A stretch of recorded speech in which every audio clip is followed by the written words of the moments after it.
So, why don't you just introduce yourself, your name and where you live and how long you served? Hey, I'm Michael D. Smith. I'm from Washington Courthouse, Ohio. Born and raised here. I was gone just for a short period of time for the Army and some school and came back. Hmm. And born in November 1948. Hmm. And so you grew up there in Washington Yes, Courthouse? Yeah. So yes, you still live in the town you grew up in? yes. Southwest of Columbus, out in the country. Okay. And did you grow up with brothers and sisters? No, only child. Yeah, me too. So Yeah. So did you have any military background in your family? Were your parents in the military? yes, my father was in World War II in the Pacific in the Navy. Mm, And he went in when turned 18 in 1943 and didn't get out till 46. mm. And he was at Leyte Gulf and Magahan Gulf on a troop transport and as what's called a Navy Armed Guard. Yeah. And so he was all done with his service then by the time you were born. Yes, yes. Yeah. And what was it like growing up there? Always, it was the golden age. You watch TV in the 50s. That's a good guess. That's what it was like. Yeah. There was there was no history, no issues. It was fun.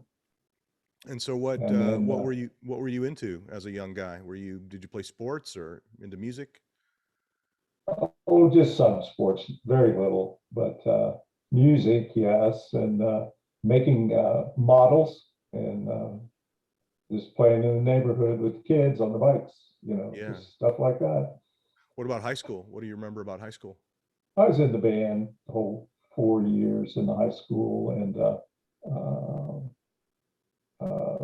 no other. I did run track a little bit, not much, Hmm. and did the normal high school thing back then in the 60s. They didn't have very many different career paths back then. Hmm. What instrument And did you play? I played clarinet. Clarinet. Yeah. Yeah. I'm a trumpet player, also high school band guy. I still play. Do you still play? No, but I've got my dad's original clarinet from the 30s in mine, so I still got them. Yeah, cool. So your dad was a clarinet player as well. Yes. Yeah. So you're in high school in the 60s, Vietnam's already happening. Yes. What are you hearing about the Vietnam War as a high school student? Um, in the graduated in 66. So the peak of the war hadn't hit yet, but there was a lot of casualties, stuff going on. The escalation was happening, 65 and stuff. So, but when you're a young guy, young person, that's not going to affect you. So you just try to go on with your plans in your life. And I was going to go off to college. Hmm. So I went off to Ohio State University up in Columbus. Um, Buckeyes. Buckeye, yes. And so I was there uh, almost a little over a year and a half, almost 2 full years. And then I had enough of college at that time.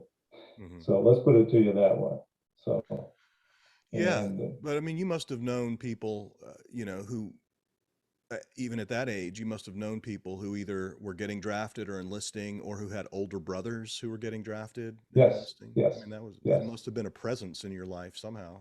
Oh, yes, it was. I realized that if I left school, quit school, flunked out, drank too much, I was probably headed that direction. But I decided to enlist, and I went in the army in July of '68. July of 68. Why the Army? Um, I leaned toward the Navy, but I went in the Army for some reason. I never really pinned that down as a thought. That's interesting. I've Yeah, never done especially that. because your dad was a Navy guy. I mean, it seems like that would have been a Yeah, natural choice for you. yeah. Yeah. I'd never given that one much thought, Michael. I don't know that one. Yeah. So once you enlisted, did you go off to basic right away, or was there a was Yes.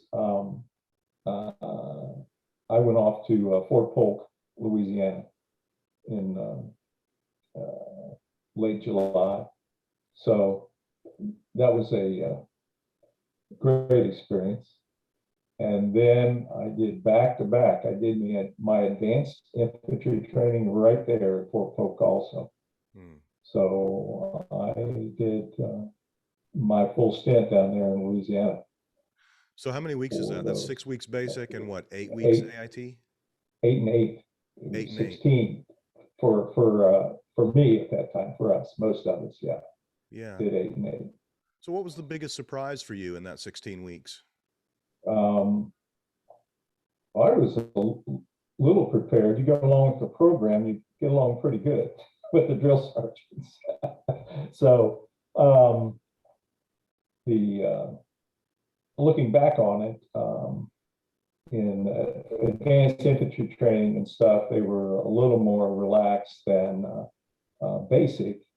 But to be totally honest, we weren't totally prepared for the jungle environment, really, because it, it we trained hard. We were physically doing a lot of stuff, but we weren't used to the combat loads. It turns out that we had to carry and the things we had to do Hmm. with the weight and that type of living. So when did you arrive in Vietnam? Uh, January 20th, 1969. So was there anything between AIT and I had to leave. Yes, you had to leave? And where'd you yes. spend it? They came back home Yeah. with everybody. So that that was a good time, of course. But and then flew out of Columbus, Ohio, for the West Coast. Yeah.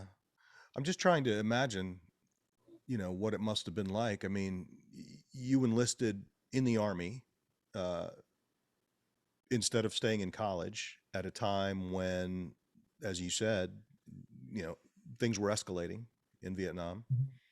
Mm-hmm. Um,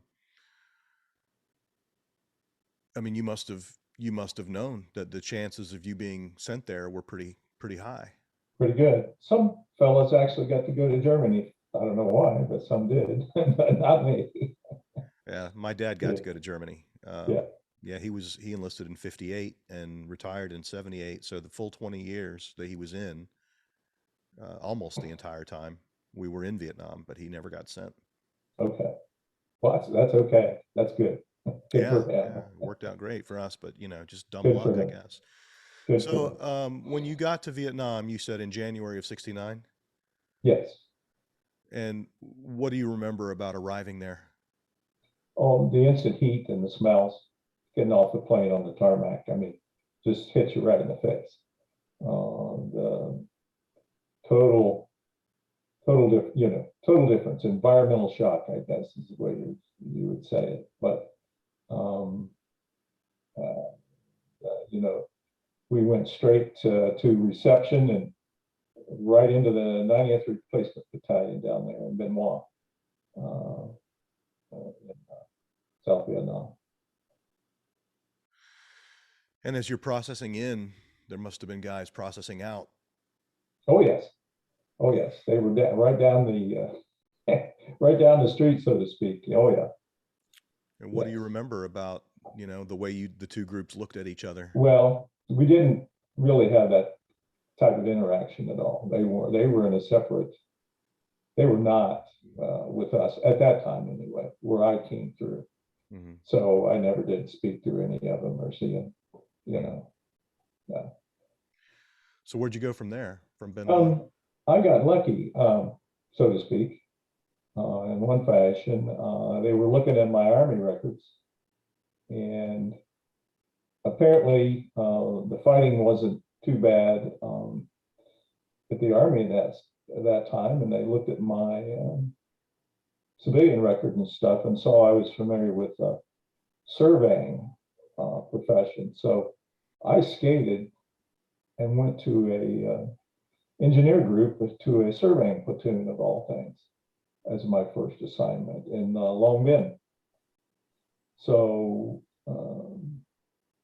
I didn't go immediately to the field, but in April, after a month and a half, or a little bit longer, about a month and a half, I got orders to go to the 101st in I Corps, Northern Vietnam. And so I reported to search training, or their school there in Long Bin, for the 101st in April, mid-April. And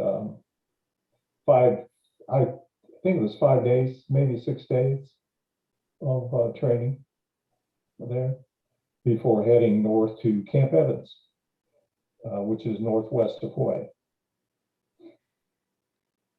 What do you remember about how you were received by the other soldiers? I mean, you're the new Well, guy. we were all in it together. I mean, there was no reception. We were trying to keep going and go through the training cycle they had there for us. You know, exhausted, tired, all the time, because they pushed us pretty hard. Guard duty, you name it, patrols, constant for that whole time.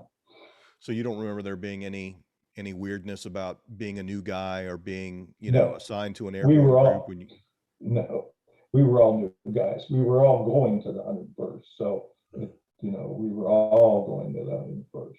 So we were all in the same boat, so to speak. Yeah. And so off we went to, some went to Camp Eagle or a couple other places, but our group ended up at Camp Evans. And on May 1st, we got in there, and I got assigned to D Company, 3rd Battalion, 187th Infantry, as soon as I got there. So that was on May 1st of 1969. May 1st. Mm-hmm. Yes. What do you remember about arriving there? They really gave us a ton of shit to carry and pack. And the first sergeant, we were all issued our weapons and ammo. And that very first night, full guard duty, the whole thing, you know, shifts all night on the perimeter. And then the next day they were prepping us to go out in the field, and they were just waiting for an insertion point for us. And on late that afternoon, on May 2nd, there was a Chinook load of us went out to a fire base in the Atoll. And we walked, they came, squads of patrols would come in and grab a group of us, and we'd head out to our platoon out on their current operation. And so the next 3 days, my first 3 days in the field, we were in firefights every day. We lost a man killed in our squad on my second day there. And so it was quite the initiation. Yeah. You're 21 years old at this point? Hadn't made it there yet, Michael. I was still 20, okay. 20 years old. Mm-hmm. Yeah. And at this point, you know, you're out in the field and you're in firefights all the time. So your surveying skills are not relevant at this point. Oh, no, nothing like that. No, I was a E3 at the time.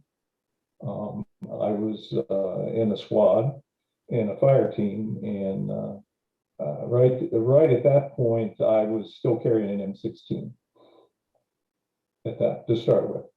Later on, I got switched to the M79, the great grenade launcher, sometime later on in that week.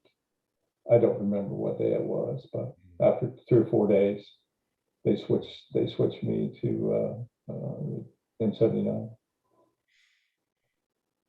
Yeah. So you're in the field 24/7. You're, eating and sleeping and Mhm. just living in the field at that point. Yes, and I'm exhausted. I was platoon sergeant was beating me up and down the hillsides, but it was okay. He saved my life basically because he never cut me any slack, and like I said before, I would some of us were not prepared for we weren't what Conditioned. jungle conditioned or jungle prep or however you want to term it, because we were not airborne qualified. We had come straight from the United States as replacements. And they were needing soldiers, infantrymen, and so uh, we were infantry replacements is what we were at that point in time, to the 101st Airborne Division Air Mobile. Yeah. Yeah. And that's hilly terrain where you Oh were. yes, it was in the Ashall Valley. This was on the follow-on to Airborne, the assault on Airborne by the Rakkasans, and they were still actively, of course, finding stuff, finding caches, wheat or not wheat, rice, and weapons and munitions, and of course they were actively looking for us or shooting at us, the whole time. Can you kind of give us a ground eye view of the terrain there in that valley? Well, it was it was a triple canopy jungle, a literal, there's no brushy area or no, most of the area was triple canopy in that part of the country. Some small clearings of elephant grass, the real tall, high grass, but I didn't experience any of that first operation when we were out there. But it was, if the sun's going down, it's dark in 5 minutes. I mean, the jungle, it just boom turns black, and there's no lights anywhere. It's just pitch black, and you find a spot on the ground. We didn't put up hooches or poncho liner tents or anything out there in the Ashall, because that would leave a silhouette in the daybreak or against the sky or stars. Now, later on in the tour, depending on the areas, we did that sometimes, but not. I learned very quickly we didn't do that in the Ashall, mm-hmm. because it could leave an outline or something with a distinct edge. You may not see the edge, but you could see the difference in the line. So we just rolled up on the ground, and that was good to go. What did it sound like at night? Well, you hear the jungle moving. You hear all the jungle life and the lizards. Pardon my French, the fuck you lizards. Which people, what the hell's that? Well, you have to be there to hear them. So and you would hear things move in the jungle at night. And okay, was that the bad guy? You never knew. I mean, you can't see 10 yards, Of course, on moonlight nights, that's a different story, but with the cover, it's hard to see even with moonlight. But I imagine. I mean, you should correct me if I'm wrong, but I imagine that jungle chorus is pretty loud at night. Yes, quite. Yes. Yeah, it can. If it gets real dead quiet, you're in trouble. There's trouble out there if it gets real quiet. That's just yeah. Of course, I don't know all this, Michael, the first 4 or 5 days. I'm learning this all the time, but it was a quick process. But yeah, it's one time later in the year, they were engineers were building a road out to Hamburger Hill late in July after the battle and stuff, and they actually built a road at the top of Hamburger Hill, and the 3rd and 5th Mechanized Infantry tanks and all were on top of Hamburger Hill later in the year. You know, they talk so much in the histories that it was abandoned and we left and just gave it back to them. Well, we went back, and later on, it turned into a firebase called Firebase Destiny. And I talked to other veterans who did another tour that came back, and they had gone back out there again. Mm. So we kind of left off around the 3rd of May. Can you just walk me briefly through the period between that day and the beginning of some it was either the 7th or the 8th. We came in for a stand down, a very brief stand down, and we were in for like one day, and on the 8th, and sometime that day, hey, we're immediately going to go deploy another operation. You got to be ready to go. So on the 9th, we were back out in the Shaw at a staging area for a combat assault on May 10th. And of course, we were hearing all kinds of rumors. Nobody really knew what we were going to be doing, but there was no rumors about big units were going to attack a hill, or you were just always out there moving, looking for the bad guys. We had no idea what was going to happen, but excuse me. So that's May 9th. We were back out in the Asheville Valley on the staging area to be picked up by the assault helicopter companies the next morning. And then so on the morning of May 10th, Delta Company was the first company to go into our designated LZ for Hamburger Hill. Now, there were other battalions in the area. We didn't know that, but looking at the history, other parts of the unit were parts of the 3rd Brigade and parts of the 101st Airborne were scattered all over the area. But in our particular little war, we were the first company in, and we landed in this huge, tall elephant grass area and just, had to jump out. There was no putting the choppers down. And it was not a hot LZ at that time at all. Our job, we immediately, later on, I knew they were removing east-southeast.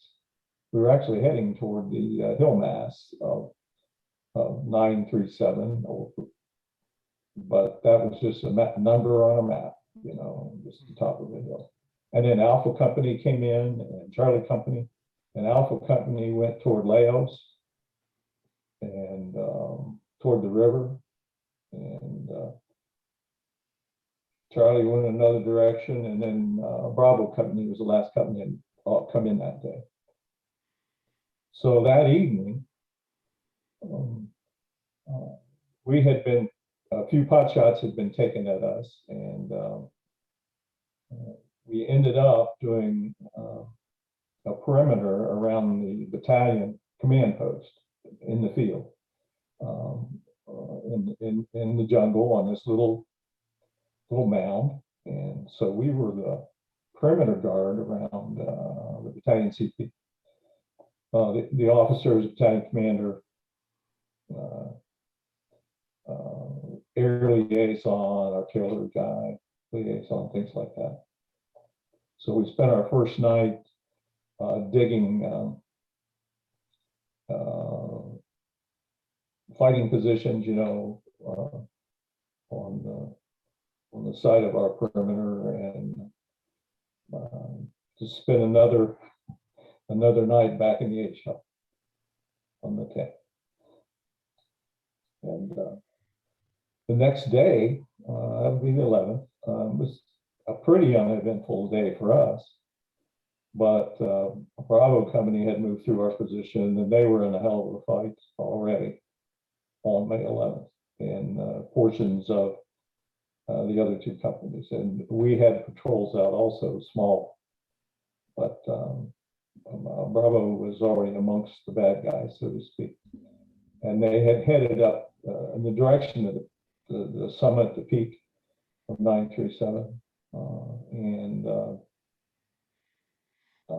had lost several people, wounded, killed, and they made a couple of attempts that day.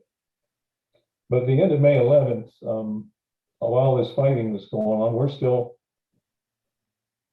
protecting the battalion CP, and around 4:30 in the afternoon, 4:15 or so, there was just a bunch of explosions in the trees above our position. And it turns out that was a friendly fire incident from an aerial rocket artillery helicopter attack. And either he picked out a target of opportunity he thought was the bad guys, or he just flew the wrong direction. So there was 20 some wounded in 2nd Platoon Delta Company, and my squad mate in my fighting position was killed by shrapnel, by friendly fire. That was on the late afternoon of the 11th.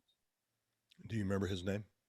Mm-hmm. Clifford Tiara. He's from Hawaii. He's buried in the Punch Bowl there in near Diamond Head in Hawaii.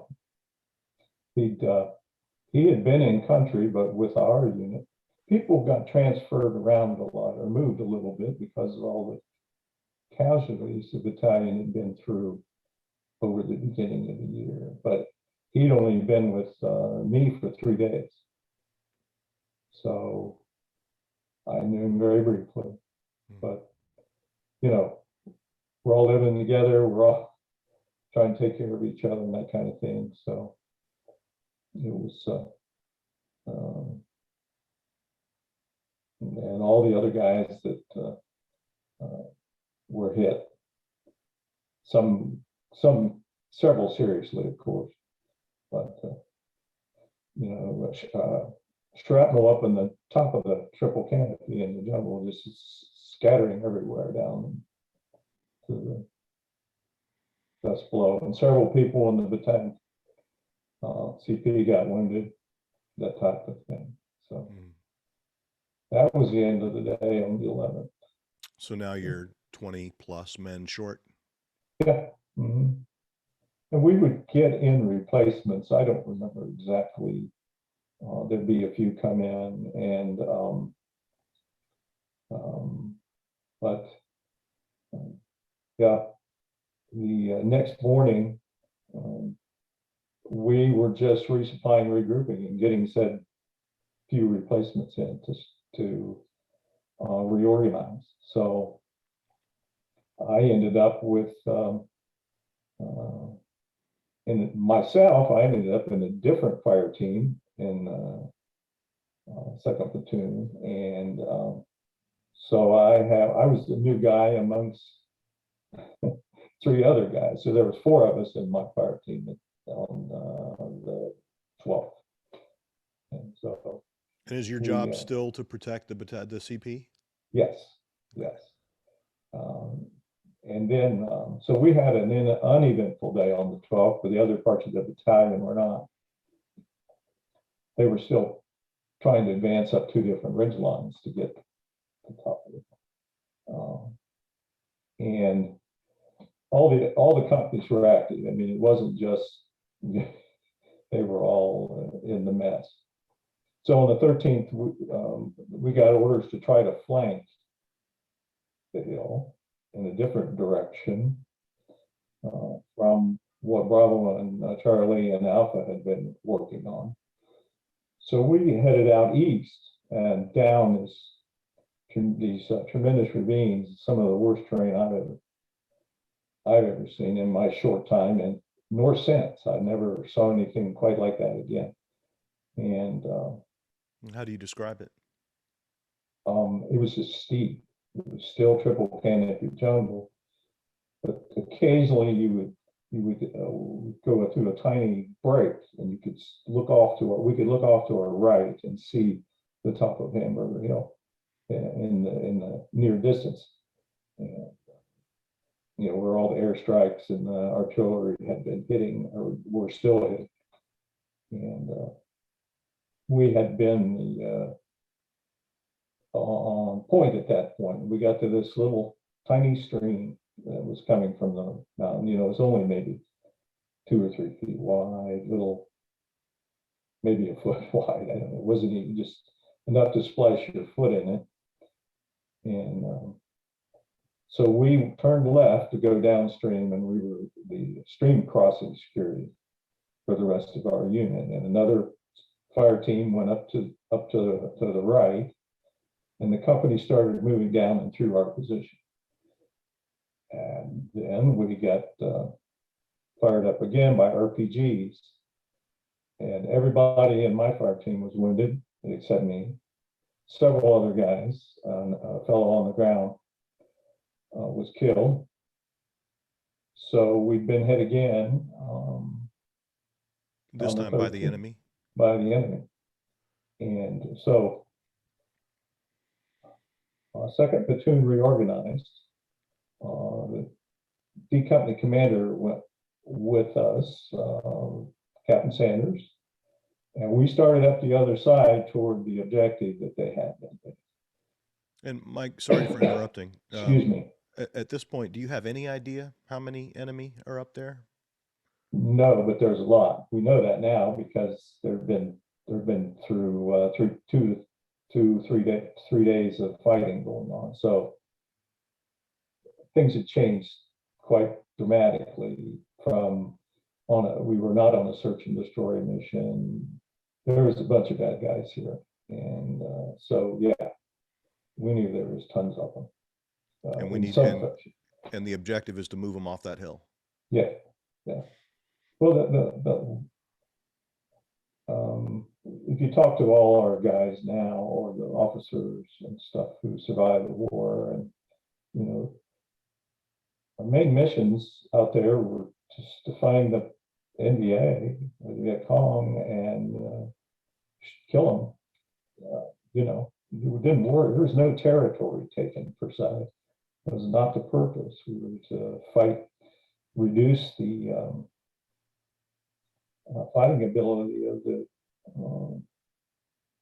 North Vietnamese army, etc. Because that's where some of them came from for Tet the year before, the horrendous year in '68.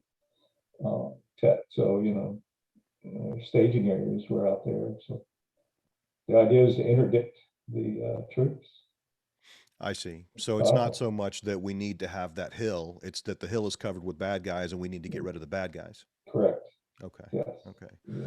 You go find them, and you sorry. Go find them, and that's your job. Mm-hmm. So we get up to the top of this ridge line that does lead to the top on the east side of the hill. And about that time, we had organized a small platoon perimeter. The few of us that were left from second squad, had brought up the rear, so we dumped into the small perimeter they had, and Captain Sanders was figuring out with Lieutenant Walden what's the next move, and we hear a chopper coming, and it turns out it was a medevac coming to pick up our guys that were left at the bottom of the ravine behind us. And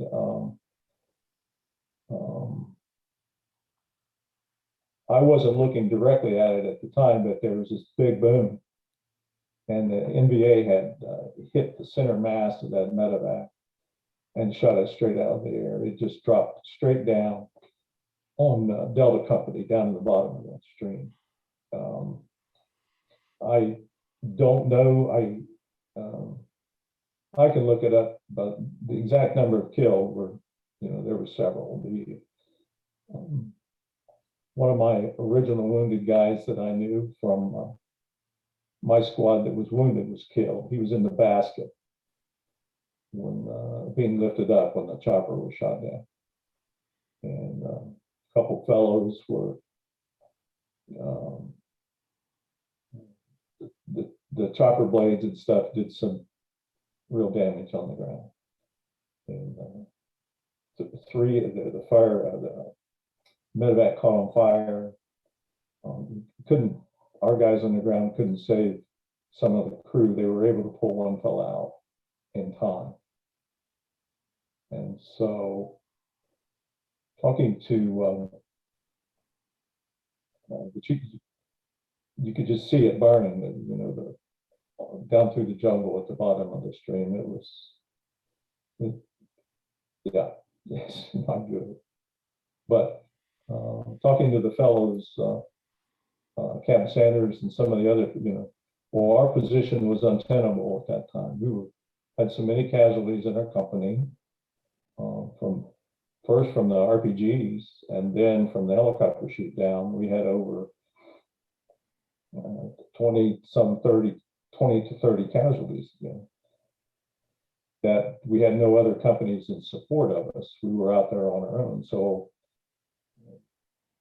during this time, Captain, they said we could hear the NVA running down through the trees toward us, down from the top of the hill. And they stopped. They didn't keep coming toward our position.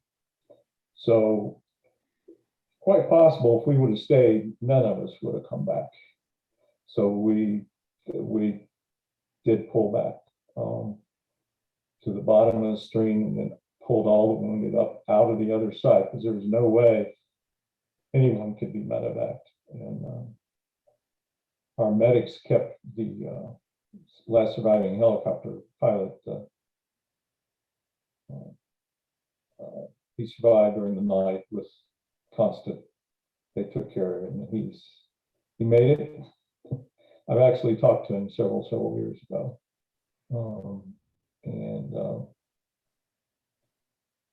but the next day, the 14th and the 15th, we were portions of Alpha Company came down to help us pull people out, carry wounded, and then began to carry bodies out from that. And that was a long 2 days. That was just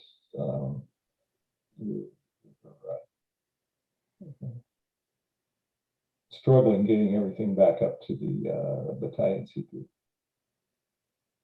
And so for us, the 16th and the 17th were uneventful as far as combat goes, but and everybody was not standing down, but they were prepping the hill and with more artillery and airstrikes and all that. And so the 17th, there was an assault, which,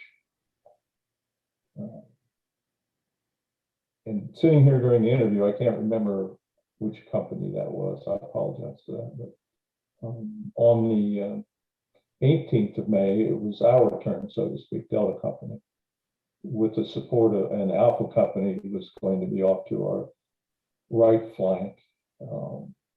So we ended up making an assault through the same direction that Bravo Company originally had tried for so many days to begin with. That flanking movement was abandoned to try to go that direction again. So it was an 8-hour day. It was 8-hour day or longer, working our way up the hill. And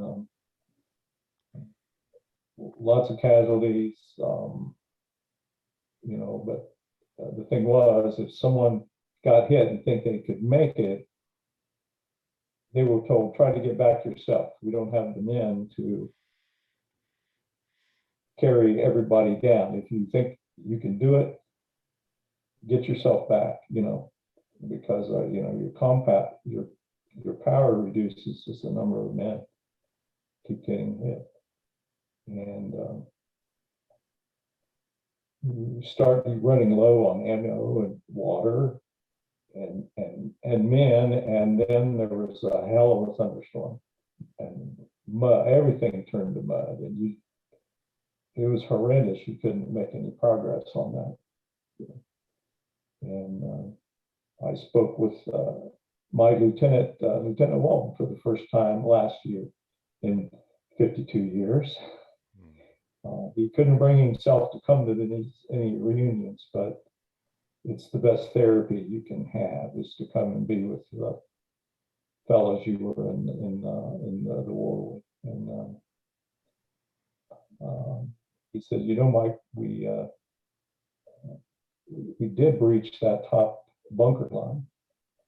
So that was the first time that I had someone that we could talk, that I had thought that, but I had no verification that we had done that. I mean, there was small groups of 2 or 3 of us in areas, and you can't see far, and you're trying to advance, and they're throwing hand grenades at you and down the hill at you. And every now and then they throw a rock. You'd think it was a hand grenade. Well, the idea is get your head down, make you get down, and think that they were throwing grenades at you. Excuse me. So he confirmed my thought, because everyone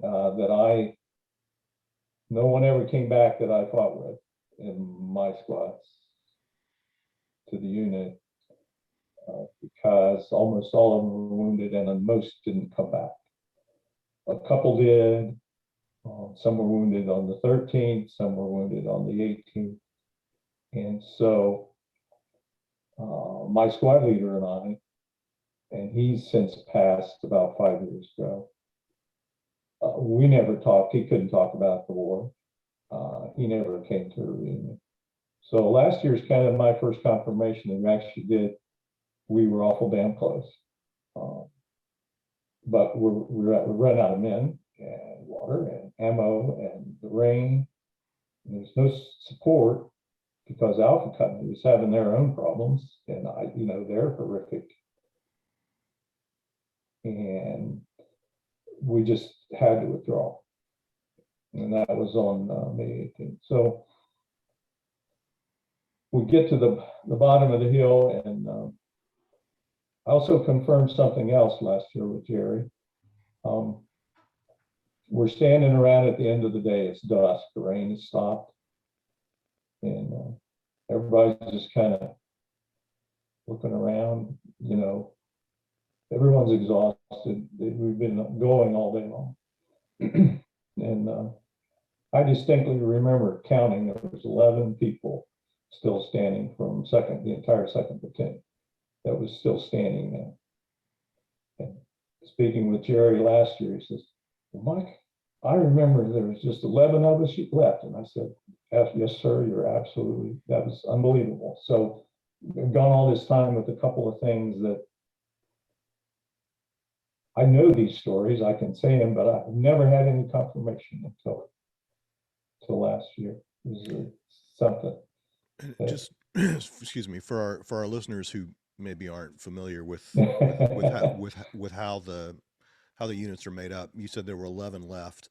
Out of how many? 40 some, 42. I don't, sometimes we were under strength. Sometimes you had 35, 6 people. There's 3 squads, theoretically, of 10 people. plus a squad leader, that's 11. Then you have the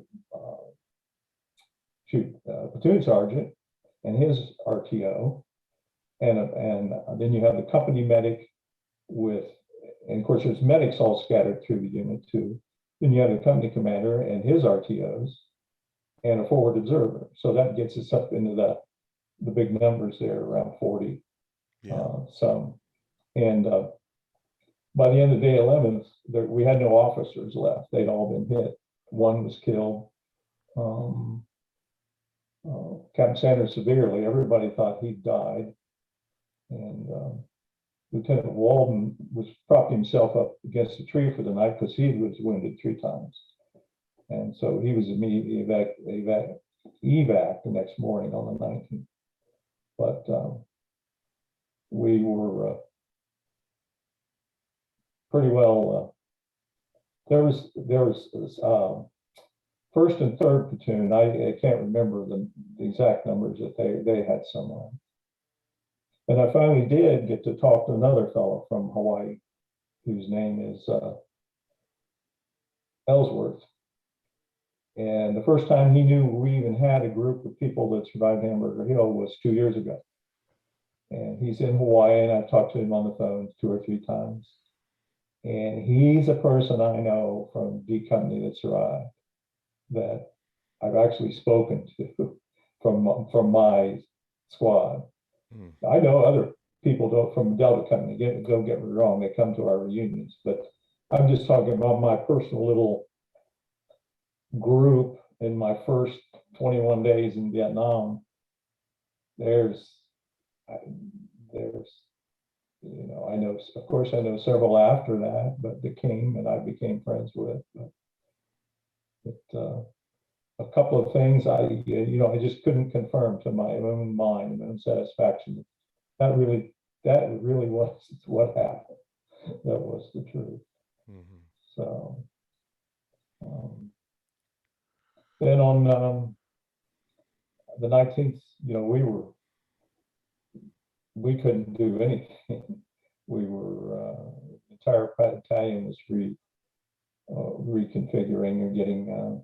I remember a bunch of replacements coming in on the night of the 19th. I've never seen so many people with their eyes so big. Just, you know, all these new guys coming in as replacements.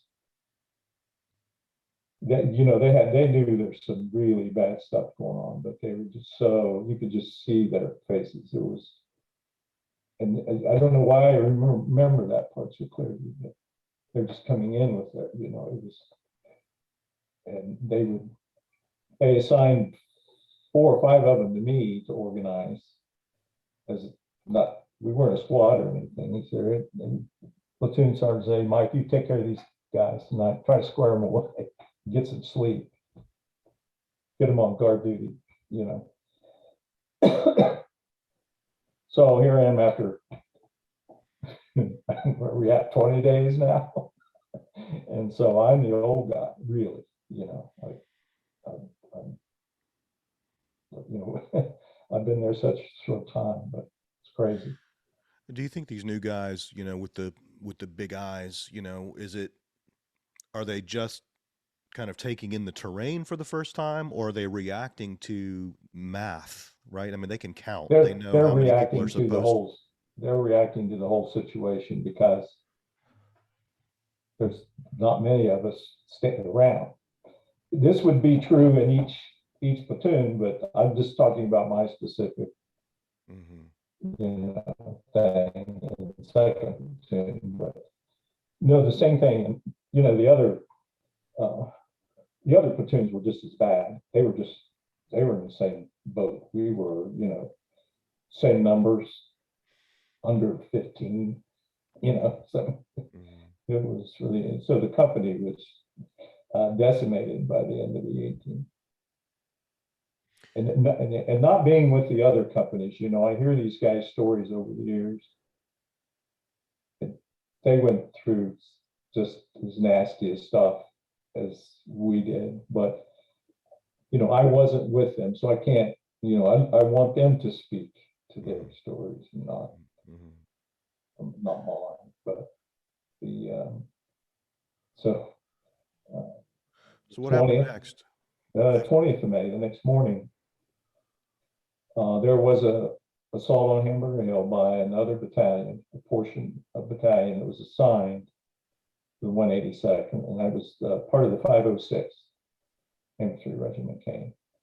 Alpha Company spearheaded that with, I think it was a third of the 506, I'm not positive. And several assaults were made from different directions on the hill that day, on the 20th. And they did take the summit of Hamburger Hill on the 20th.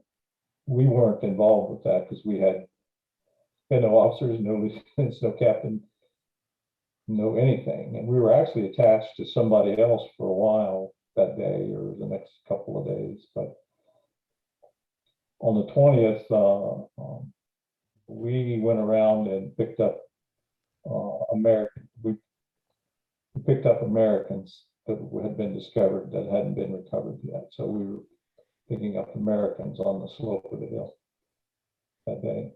And then we got, Sergeant Valek and I and a couple other fellows got later in the day after the hill was taken, we got detailed to take some NBC guys, a couple of photographers and a couple of radio guys up to the top of the hill.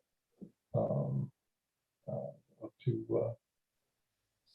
see what was happening. There was still firing going on and stuff. And about 3/4 of the way up again, we got fired up from that same direction off to the east where we'd been torn up from the day before and where we had tried to attack the hill on the 13th. And so we fired up that bunker and killed some more NVA on the 20th. So they hadn't all left, but most of them were gone. So I actually did make it to the top of the hill on the 20th. And I was taking these guys up there. And I also made it back to the top of the hill in 2019 when we went back to climbing. Yeah. Well, I definitely want to save some time to talk about that trip. Okay. I think that's really important. But first, we've covered roughly 3 weeks.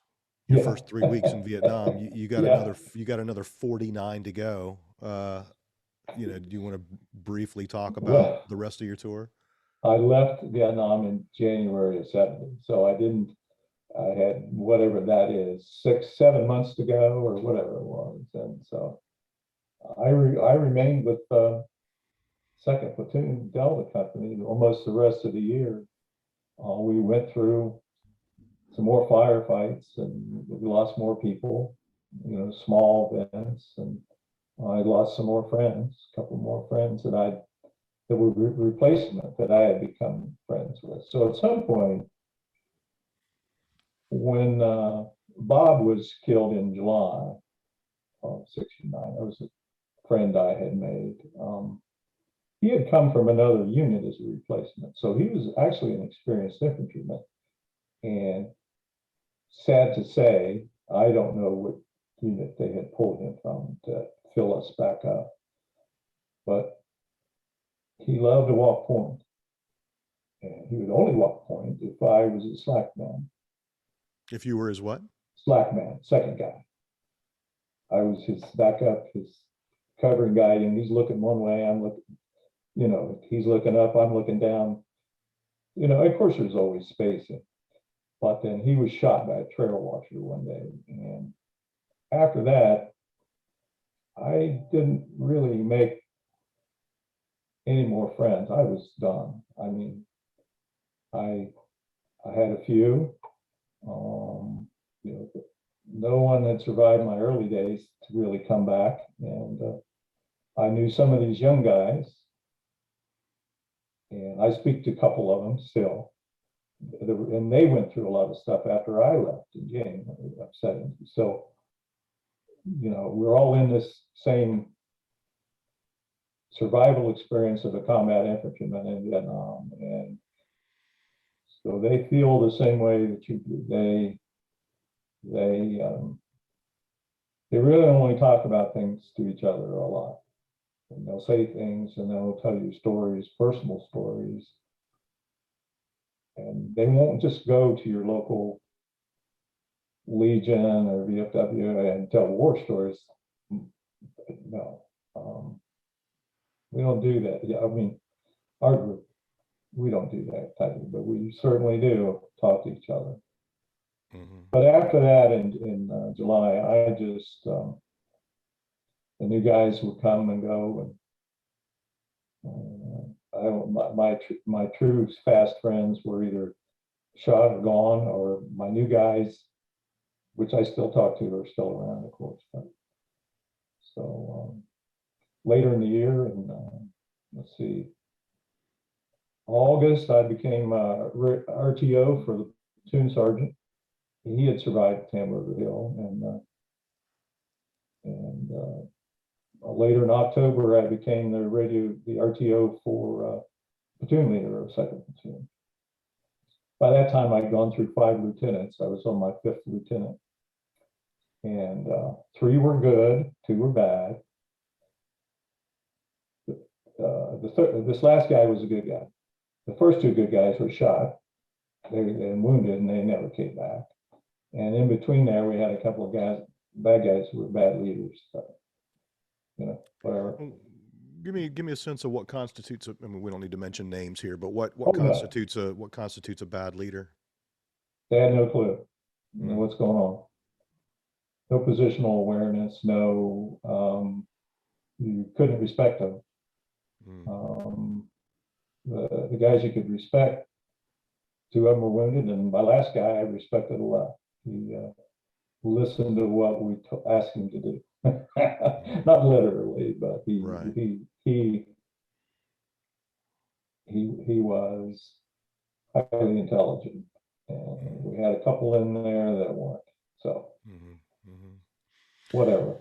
But anyway, so look, can we talk just a little bit about you leaving Vietnam and returning to the U.S.? Just sure. We don't have to spend a lot of time on it, but give me a sense of what it was like to leave there and return here. Well, I experienced a little bit of the problem in the airports. I experienced that in Chicago, coming through from Chicago, from the general attitude for Vietnam veterans by people was, you're whatever, baby killer, whatever you are, people would ignore you. I experienced that coming through Chicago. I came home through Fort Lewis, Washington, so that was all military. So I didn't have to deal with that, but I did. But when I got back to my hometown, it was fine. It was okay. But nobody talked about it. I came home and didn't say anything to people for 30 years. So it was just Dad and I never talked about the wars. And I learned some about his things when he was past 80. He wouldn't talk about it till then. And he never asked me anything until the end, so to speak. And he was, he was just glad to have me back. So what did you do? Did you go back to school? What did you do for the next 30 years? I went back to school for a year and then started out in the real surveying profession. I went to work at Wright-Patterson Air Force Base as a civilian. I was a base surveyor over there for 7 years. Worked for a couple of county engineers' office as a surveyor, deputy engineer, for 20 some odd years around here, close by. Then I ran for public office and I was a county auditor for 10 years, doing the books and stuff. So. And was there at any point in this journey a Mrs. Michael Smith? Yes. The first one didn't last, and for various reasons, I'm happily married again for 18 years. Yeah. Which she's saved my life, basically. And so. What do you mean she saved your life? Oh, she's had my back and taken care of me through some of my more interesting times remembering the war. Got it. So it's okay. It's all Under, positive. understood. It's all positive. So when you left for Vietnam, was there a girl? The first one. Okay, so But you married her when you came yeah, back. yeah, Okay. before, Yeah. Oh, you but married her before you left. yes. And then, Had she been a high school sweetheart, college sweetheart? yeah, yeah, yeah. But Okay. that's, it's in the past. And um, so things are good. I mean, I just I wonder just, what, what are you writing to her? Are you writing to her while you're over there? oh yeah, Yeah. oh yeah, oh yeah. But you can't write. I mean, you can't tell her what's really going on, can you? No, no, no. Yeah. I think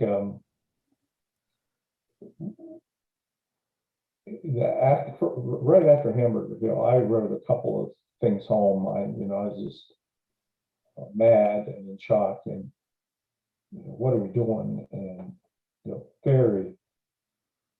I didn't know if I was going to survive the war or not because I'd been there such a more amount of time, and then the mortality rate, the casualty stuff is like, well, shoot, you know, I don't see how I'm going to make it till my tour's over. I did. So Mm-hmm. yeah. So you went, you came home, you talked a little bit about it with your dad toward the end of his life, but otherwise, for 30 Oh, years, you didn't talk to would anybody.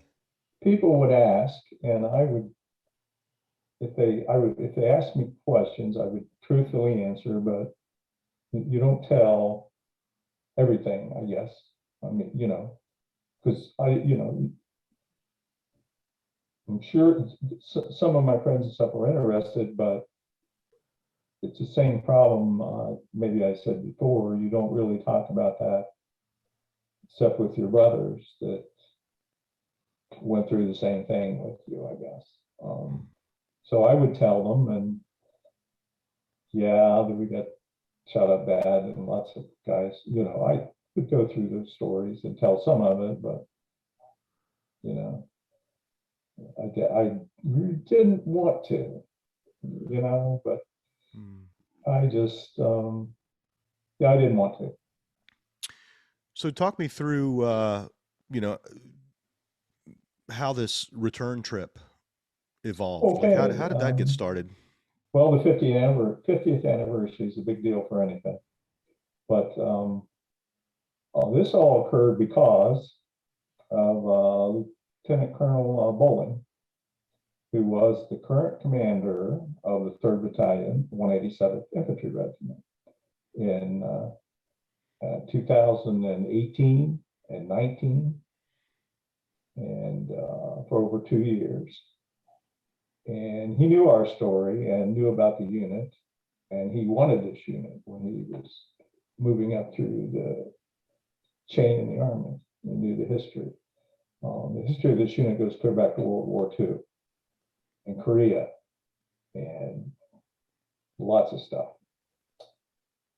So he pushed and pushed and pushed to get this 50th trip, and he pulled it off. So Now, only for a lot of you guys, was this the first time seeing oh each yes, other or talking to each other? yes, First time contact, period, in 50 yeah, years. yeah. So there was some new guys there. Yeah.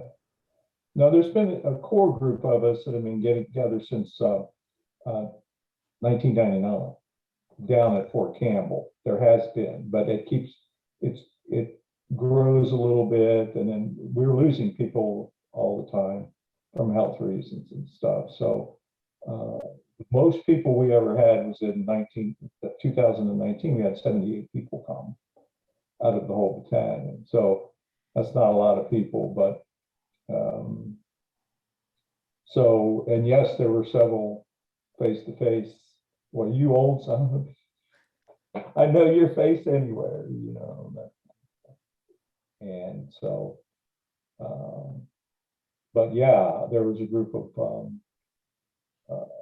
13 Hamburger Hill veterans, and there was company us were I think 18 active duty people, all on their own dime. They paid their own way because it's not an authorized military training session. So we did a fast trip. It was only a 5 day, total of 5 day trip. So it was not an excursion. We had one mission, and that was to go to the Ashall Valley and climb that hill. And that's what happened. We I mean, went how through challenging was that physically? I mean, the way you described the terrain, that's a tough hike for anybody. nothing to it. We were all training, actually. A lot of us were walking at home a lot. I Got it. walked, I trained a lot so I could do it. And of And course, by this time, there's a road that you can walk up. no road, No road. steps. The Mm. Vietnamese had put up a monument years ago and steps, but interspacing these steps is a trail, up and down, and then another steps. And so I had my GoPro camera with me, and it took us an hour and 45 minutes to get there to the top Mm-hmm. from the bottom. And but we weren't at the top. We were at Hill 900, Oh, which no. is right next to 937. They built their monument not on the actual military peak of Hamburger Hill. I see. And they have the obligatory plaques and praising the people for driving the Americans away and winning the battle, but that's okay. That's okay. So we had a Vietnamese guy actually ask who wanted to go on another short hike, and we actually went through the jungle over to the top of the hill. And they had a couple of trails. There's still unexploded ordnance everywhere up there from the war, because it's still triple canopy up in that area of the hill. It's not gone. They haven't farmed it yet or anything, so it's still there. So, but yeah, there's one fellow that had a little bit of trouble, so the young Rakasans carried him up the last 3/4 of a mile or so, got him to the top of the hill. It was quite amazing experience. And the damn thunderstorm broke out, lightning crashing, a rain right at the time we got to the top. It was perfect. If you want to do it, I just mean the coincidence was just, are you kidding me? It's fucking raining. Awesome. Boom, that's what happened. And so, when you get off the minivan, as soon as you step off that minivan at the foot of the hill, that smell of the triple canyon, just like we were there 50 years ago. Hadn't changed a bit. It was instant memory, recollection, and just, my God, we're back. So these And young guys who went with you on this trip, right? I mean, yeah. do you remember any of them saying anything to you about how they felt being around you in that place? Oh yeah, it was quite the life experience for them. They had to have been amazed to start with to even think about going. I mean, we I sponsored one young man from me and some other fellows from Delta Company sponsored a guy from D Company. He won a little competition to go. He couldn't afford it, so we got the money to pay his way. There was another young guy who paid his own way. That was amazing. And then of course some of the officers, of course, but we had like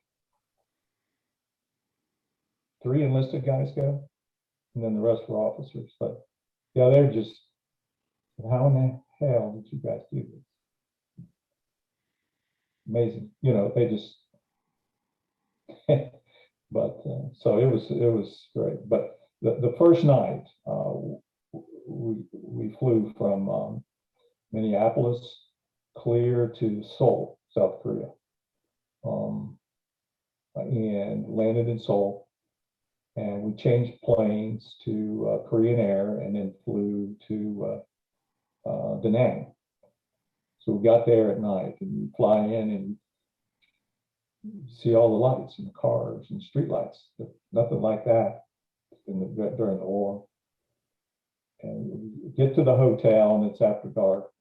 Everybody's wore out from being on a plane.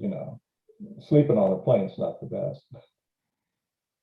So where's the bar? We need some food and some drinks. Mhm. So, I got my stuff put away, and I went on downstairs and go near the front desk, and there's uh, the two folks run the desk, and there's another guy standing there and says, I'm looking for the bar, please. Ah, yes, yes, sir. Right this way. Follow me. So we go down the hall, around the corner to the right. He says, this way. He says, right through these doors here. He's gesturing to the doors. He sticks out his hand. This is where we have to pause. Michael, just a second. Of course. Sorry. Yeah, no worries. So we start over. So we get to the bar door, and he sticks out. He says, "Sir, I'd like to shake your hand. We're coming to the aid of our country and defense of our people." So many years ago. And I said, "What?" And he says, "It's such an honor to meet you." He said, "My father served in the South Vietnamese Army and always respected you, your men. What do you say to them?" I said, I just gave him a big old hug. He was a young guy. He was in his 30s somewhere, but he doesn't remember the war. He's too young. But it just really struck me as a total stranger, Yeah. a Vietnamese civilian working in a hotel. He's probably not making any money. He's in Da Nang, and so he wants to shake my hand, and because he knew where we were going, because they knew they had this small group of people from Dong Abia. So, and the people were friendly everywhere, and to us, the hotel in Hue, we had some North Vietnamese people go with us. We had a meeting in Hue with a village council or stuff. So there's hardly any veterans left there. We even had a VC gal. They have pictures in this museum at the base of the hill. And you can see her in this picture with her AK-47 and her black pajamas. So she held the hand of one of our guys and went partway up the hill with us. Wow. In commemorance of that trip. But we get back to the village afterwards, and they have this traditional little Vietnamese village on the side street, and it's a place called A Levoy. It's on the map, but there's actually street lights out there, traffic lights, and so we had this big meal at different tables, and after a while, there'd be cars pulling up outside. So it'd be local people wanting to take selfies with us and the soldiers to get a picture of us in the village. They'd drive up in their little pickup trucks. It was just a lifetime trip back. A lot of our guys could not bring themselves to do it, and some of them said to me they regret not going afterwards, hearing some of our stories and what most of our guys who went on the trip would say. They when we got to the top, they felt a release, an emotion, or we did it. We came back for them.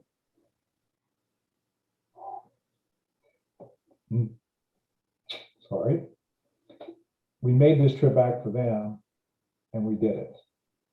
And so that was just like a release internally of,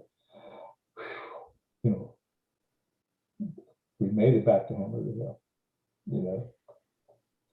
That was a real unexpected. Our intention was to climb it. Then, of course, we're going to remember them, the ones who never had a chance, never made it back. But when you got there, just not joy. I'm not saying joy. I'm saying I can't, it's really hard to explain that the emotions that came out because we were able to honor all our guys.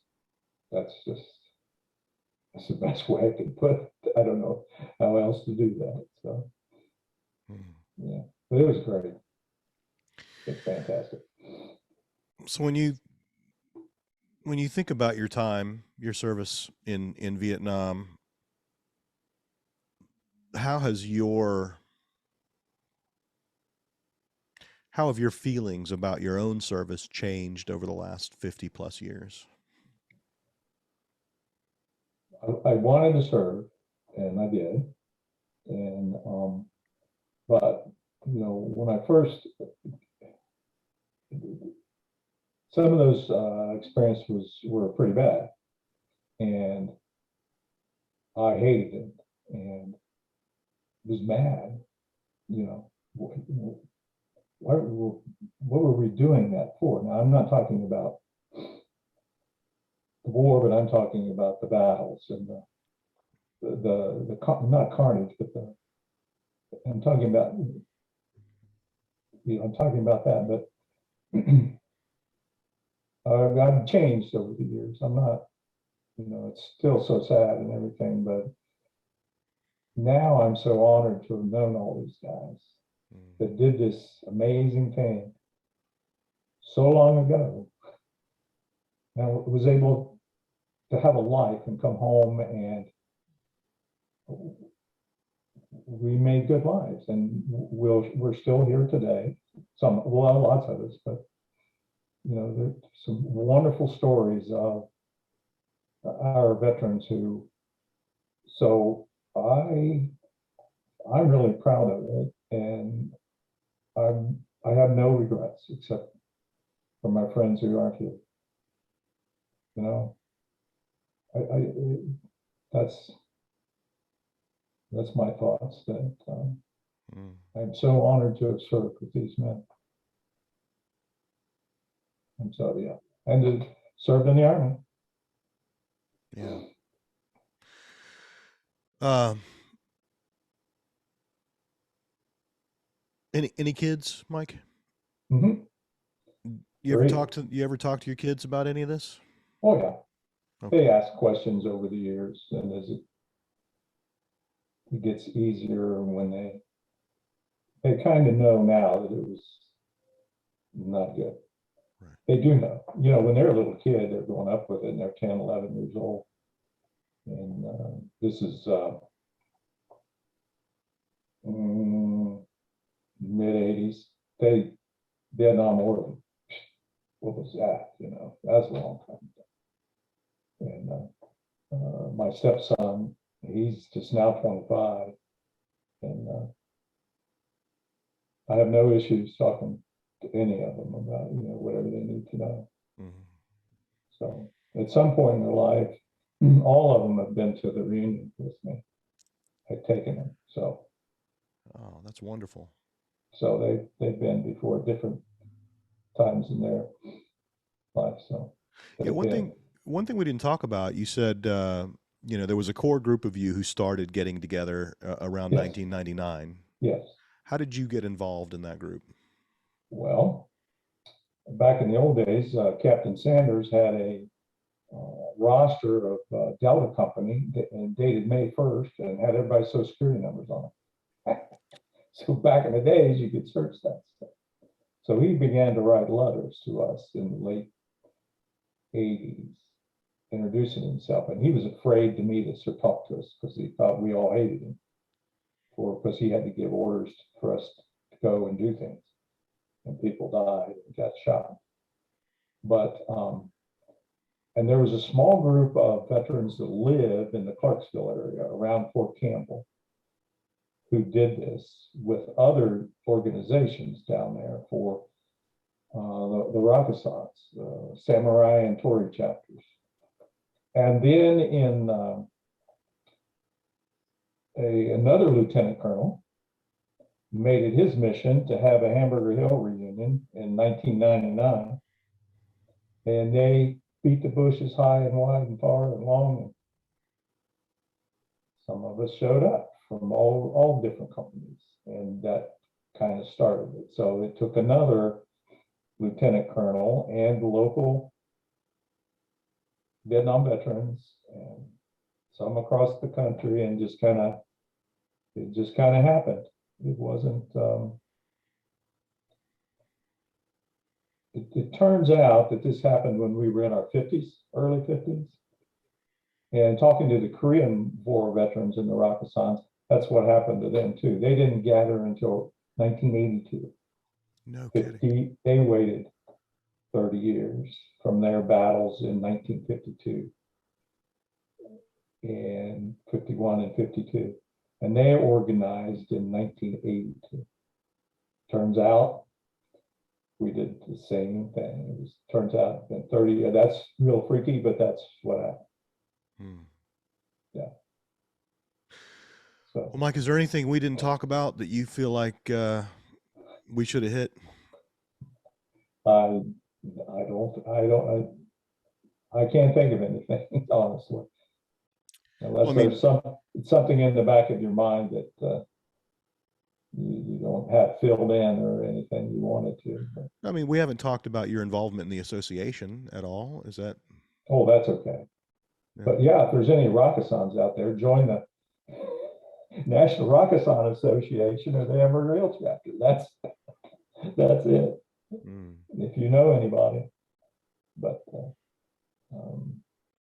yeah, we're trying to connect all generations of 187th Infantry people from across all wars. Even today, they're still fighting today. They're an active duty unit.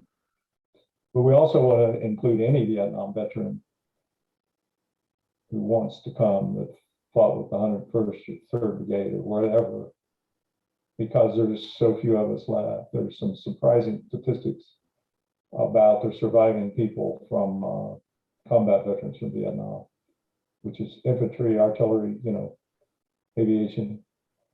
VA won't release a study on the death, we don't have any real statistics compared to the general population yet. There's been a couple of studies done, but they've never been released. So we are amongst the World War II veterans and Korea veterans as we're disappearing very quickly, all of a sudden. Yeah. So it's that's life, and that's the cycle of life, and that's the way it goes. But it's a lot of these guys have never connected with anyone, and that's the sad part. We found a couple, so. Well, we got these young Iraqi and Afghan guys that are starting to come to things, and we got Desert Storm guys coming, and we got guys who went to Lebanon in the late 50s, and so we're trying to bring together anyone who connected to the Rakkasan, aviation, artillery, you name it. So good stuff. So last question, Mike. What are you eating? I mean, you look incredible. How are you? Like, well, I want to eat what you're eating. Unfortunately, I'm gluten free as of necessity. But the secret is brown water, Michael. You have to have that. You have to have that scotch or that whiskey every day. Oh yeah, is that it? Oh yeah. Sure. Okay. A little bit of it, or drink some beer. Enjoy life. You got to enjoy your life.